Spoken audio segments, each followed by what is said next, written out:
16 నెలలు జైల్లో పెడితేనే వచ్చి పులి పంజాలు ఐసిరుద్ది అలా ఐసిరింది. జనాల్లో పబ్లిసిటీ చేసుకోలే పెడతాను చేసింది ఫస్ట్.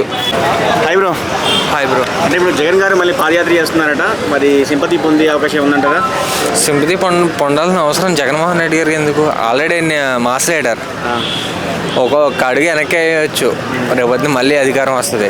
ఎందుకంటే చాలా జనం నమ్మేశారు చంద్రబాబుని, పవన్ కళ్యాణ్ని. సూపర్ 6 ఒక్కటి కూడా హామీ నిలబెట్టుకోలేదు కదా. అభివృద్ధి అంటున్నారు, అభివృద్ధి లక్షల కోట్లు అప్పులు తెచ్చేస్తున్నారు చంద్రబాబు నాయుడు గారు కూడా.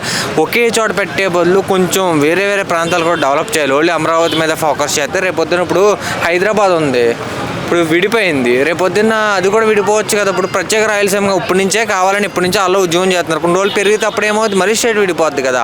వచ్చిన 3 చోట్ల పెట్టచ్చు కదా ఇన్కమ్ అని నా ఒపీనియన్. జగన్ చాప్టర్ క్లోజ్ అయిపోయిందని చాలా మంది అంటున్నారు, మీరేమంటారు?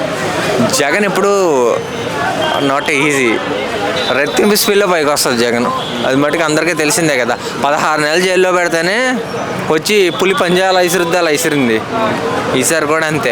కాదే ఖచ్చితంగా కొన్ని మెయిన్ ఏంటంటే జనాల్లో పబ్లిసిటీ చేసుకోలే పెడతాను చేసింది ఫస్ట్. చేసిన మంచి కూడా చేసుకోలేకపోయాడు. చాలా విమర్శలు ఉన్నాయి. ఒక ఎమ్మెల్యే కూడా ఆయన దగ్గరికి వెళ్ళి మాట్లాడలేకపోయాడని చెప్పేసి విమర్శలు ఉన్నాయి. అవన్నీ ఫాల్స్ న్యూస్లు అన్నీ, అది కామన్ కదా ఏ గవర్నమెంట్ వచ్చినా. నేను చంద్రబాబు గవర్నమెంట్ని ఏమంటున్నానంటే కొన్ని ఆరోగ్యశ్రీ ఆపేయటం జరిగింది. కొన్ని చెయ్యాలి వాళ్ళు కూడా.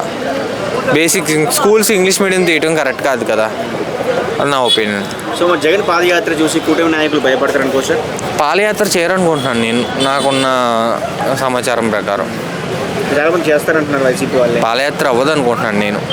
పాదయాత్ర ఇంకా అయిపోయింది, ఒకసారి చేస్తాడు కదా జగన్మోహన్ రెడ్డి. ఇప్పుడు పబ్లిక్లో వస్తే చాలు ఆటోమేటిక్గా. ఎలా ఉంటుంది మన తిరుపతి వస్తే ఎలా ఉన్నారు జనం. మరి పథకాలు ఏమైనా కొంచెం డిలే అవుతున్నాయి, మరి ప్రశ్నిస్తాన్న పవన్ కళ్యాణ్ ఇలాంటి విషయాలు ఏమైనా తలదూర్చే అవకాశం ఉందంటారా? పథకాలు లేట్ అవ్వడము, ఇవ్వకపోవడము.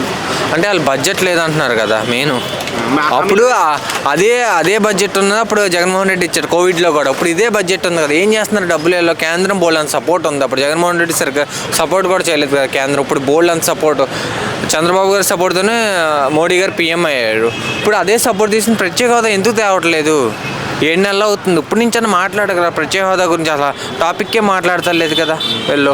ఇప్పుడు వైజాగ్ స్టీల్ ప్లాంట్ ఉంది, మొన్న 13,000 కోట్లు సంథింగ్ ఎంతో సెంట్రల్ గవర్నమెంట్ ఇచ్చింది అన్నారు, నెంబర్ నాకు ఐడియా రాలేదు. దాని పొద్దురు మైన్స్ ఇచ్చేయచ్చు కదా పర్మనెంట్గా. మైన్స్ అన్నది ఉందనుకో గవర్నమెంట్, అది ప్రైవేట్ పరం జరగదు కదా. ముందు ఏ గవర్నమెంట్ వచ్చి ఇప్పుడు ఉంది దానికి మైన్స్ కేటాయించమని అడగండి. ఇప్పుడు ఎలాగ మీరు సపోర్ట్తోనే ఉన్నారు కదా. ఓ మంచి పని అయింది ఇది.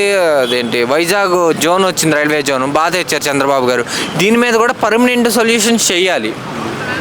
విశాఖ స్టీల్ ప్లాంట్ కానీ, అమరావతి కానీ, పోలవరం కానీ సపోర్ట్ ఉంది పైనుంచి. ఇప్పుడు ఇది సపోర్ట్ ఉంది కాబట్టి ఉన్నప్పుడే మనం తెచ్చుకోవాలన్నీ. ఎయిర్పోర్ట్స్ కానీ ఏది ఉంటుంది గుంజేసేయాలి. ఎందుకంటే ఈ రాష్ట్రం ఇప్పుడు బాగా ఇబ్బందుల్లో ఉంది కదా. ఏ సీఎం వచ్చినా ఎవరో చేయలేరు. ఎందుకంటే ఒంటరి దారుణంగా హైదరాబాద్ ఇంత డెవలప్మెంట్ ఒకేసారి వదిలేశారు కదా. ఎప్పుడైనా ఒకే చోట పెట్టకుండా డిఫరెంట్ యాంగిల్లో పెడుతూ ఉంటే ఇన్కమ్ జనరేట్ అవ్వదు.